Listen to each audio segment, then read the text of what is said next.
With Libya's new government accused of abuse in the country's detention centers, it's been revealed that one former senior official could have fallen victim to torture by a militia.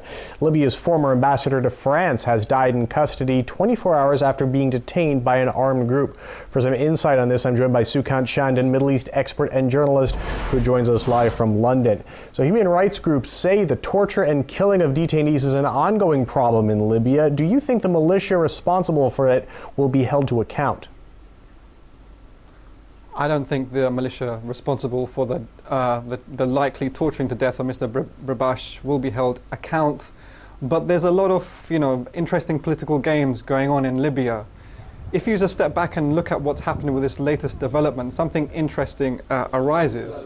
Why is it that Mr. Brabash's killing has been fingered at the Zintani militia when we know that the permanent representative to the United Nations under the Gaddafi regime, that's Dr. Abu Zaid Dorda, has been tortured by a militia in Tripoli, has been visited by the Red Crescent, and now is disappeared in the hands of another militia in Tripoli.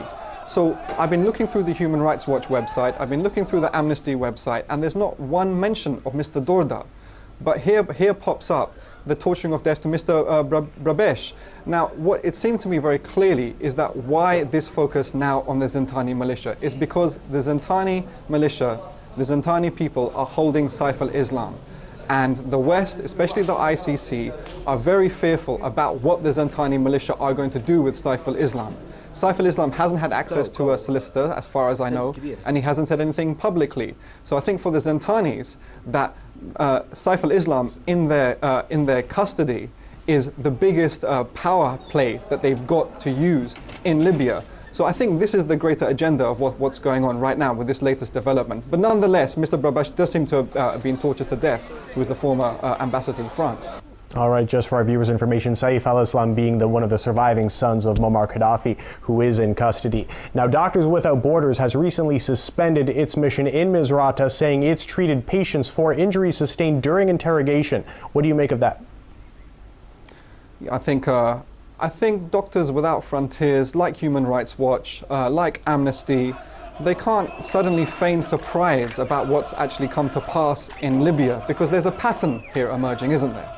That so-called human rights organization, who obviously have a Western-centric, Eurocentric coloration on everything, they seem to provide the quote-unquote human rights justification for certain Western policies of foreign aggression.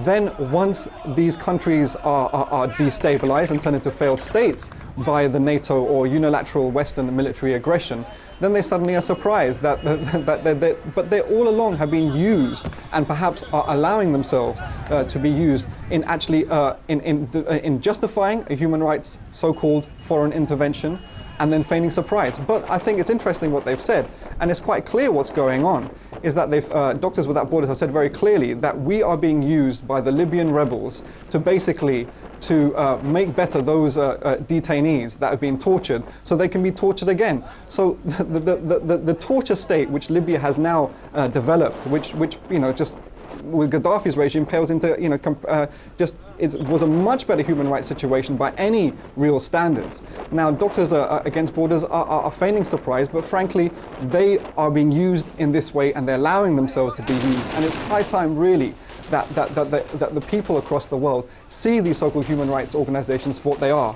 basically the Trojan horses of Western foreign policy. All right, one last question I want to toss in here. We only have a few seconds left, but how long do you see it before there is stability and peace in Libya? Is there stability, peace today in Afghanistan? Is there stability and peace today in Iraq? As long as those people who are able to actually maintain some semblance of state stability and human rights, that's the old regime, as long as they're kept out of the current status quo, this will be the situation ongoingly. All right, Sukant Chandan, journalist and Middle East expert, live for us in London. Thanks for that.